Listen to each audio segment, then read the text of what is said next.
lyrics. In other words, you have to make $2 million to break even? Well, if we are going to break even, you know, point is that it's happened, and it's working, you know? Yeah. That's enough for now. I would say it worked. And the co-founder is here with us. We're going to talk to Hannah Rochelle. And first of all, I want to introduce Michael Lang. Michael is one of the co-founders of Woodstock. What a delight and thrill to have you here. Welcome, first of all. Does it blow your mind that now 3 generations of music lovers continue to celebrate this one event that probably started as a good idea? You weren't sure if it was going to work, and look what happened. Yeah, it's amazing how relevant it stayed all these years. It is, isn't it? I think it's because, you know, it showed what could happen when people get together with kindness and compassion, and it really represented, you know, the possibility of hope for a better way. Exactly, and you have to meet Hannah Rochelle, everyone, because Hannah is a singer, songwriter, designer, and the founder of Lyric Culture. And you have so many cool things to bring us today. It's going to be so much fun, but none of us would be here without this guy right here. It has been such a privilege to be even sharing the stage here with Michael, who is an iconic figure. I mean, he created this monumental event, brought 500,000 people together just for 3 days of peace and music. And I mean, 24 years old at the time. We got the Grateful Dead, the Who, Janis Joplin, and Jimi Hendrix. When there was no Facebook, there was no Twitter, no social media. That was incredible. Yeah, we had a pretty good underground press, though. Yeah, well, I guess so. Well, we're going to check in with you throughout the show. We're so happy you're here. But Hannah and I are going to get things started because we have beautiful fashions, accessories, shoes, jewelry. It's all going to happen. And we're going to go ahead first off and talk about the T-shirt that Hannah's wearing. I happen to own this in the black, and I absolutely love it because it's truly fabulous. And we're going to be offering this in a couple different choices for you. So you decide if you would like I think we're just going to call these out. Yeah. One is called Everyday People and Kiss the Sky. And the Kiss the Sky is Jimi Hendrix lyrics, and Everyday People is Sly and the Family Stone. Right. So, I mean, first of all, Woodstock is about fringe, fringe, and more fringe. Right. So we were totally inspired by this. Sly and the Family Stone were one of the key performers at Woodstock, and really their performance was outrageous. But I Am Everyday People, I mean, the message is definitely all about Woodstock, which is people are all the same no matter how different we are. And Excuse Me While They Kiss the Sky is one of my favorite lyrics from Jimi Hendrix's big hit, Purple Haze. And Woodstock really, you know, catapulted Jimi's career. Exactly. And wasn't it true that Jimi Hendrix was the very last act? Woodstock was a 3-day event, and there were 32 performers throughout, bands and performers throughout this 3-day festival. And Jimi was the very last performer, right? He closed the show. So by that point, there were only 40,000 people. Out of Let's just talk about 500,000. Let's put that into perspective. Madison Square Garden seats about 20,000. Wow. So we've got 500,000 people. So Jimi actually closed the show with an amazing Wasn't it like rendition. 8 in the morning or something like that? 8, 9 in the morning. Right. I mean, these people went all night. You know, rain, winds, and it was outrageous. But this is one of my favorite phrases from the song Purple Haze. Excuse me while I kiss the sky. I know. Very cute. And I just have to tell you can't buy this anywhere else but right here on HSN. It's an HSN exclusive. Before we go to the phones, I want to find out what's left in each color and each choice. A lot of you are going to get both. There's about 300 of each, by the way.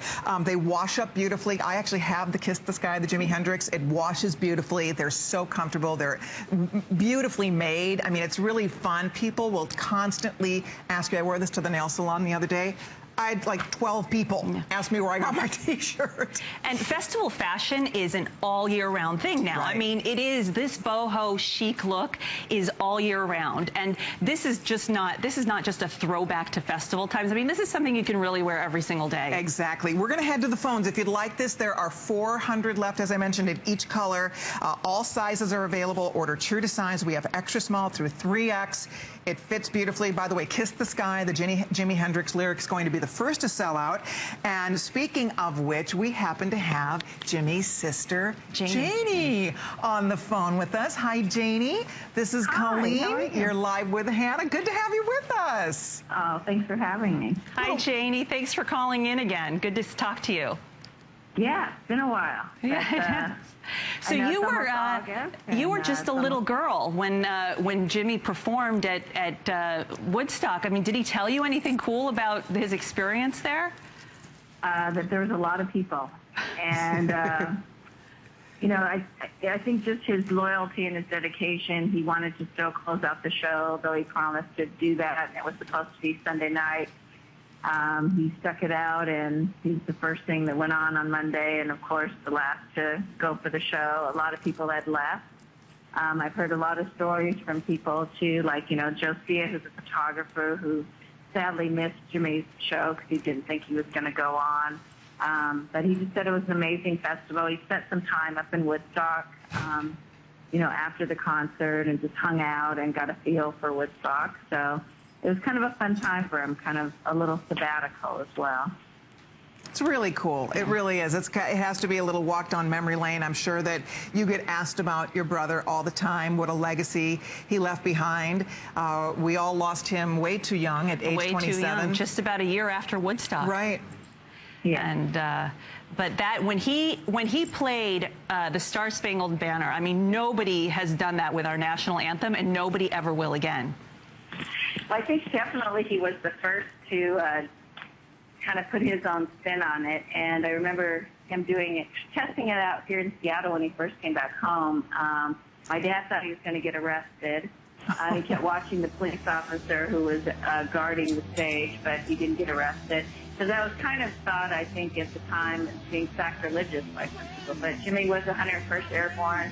He did serve in the Army, and he felt it was a beautiful tribute that he could give. It was a, you know, it's the anthem, and nice. you sing an anthem in school, and it was just something for him to give back. I think since then, artists have done their own rendition, from, you know, Whitney Houston to Luther Vandross, you name it. They've all done their version, and I think it's great. I think it's a wonderful way to pay homage to our country.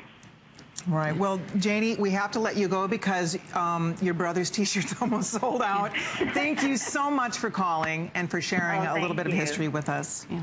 Thanks for having me. Thank you, Janie. Yeah, fewer than 100 left if you want the Jimi Hendrix choice. And then the other one also, these are going to sell out. There's only 200 left here. So I'm Everyday People. That was Sly and the Family Stone. Sly and the Family Stone. And again, this is very Americana. And also, Excuse Me While I Kiss the Sky, which is part of Purple Haze. Here we go. Okay, hold the phone.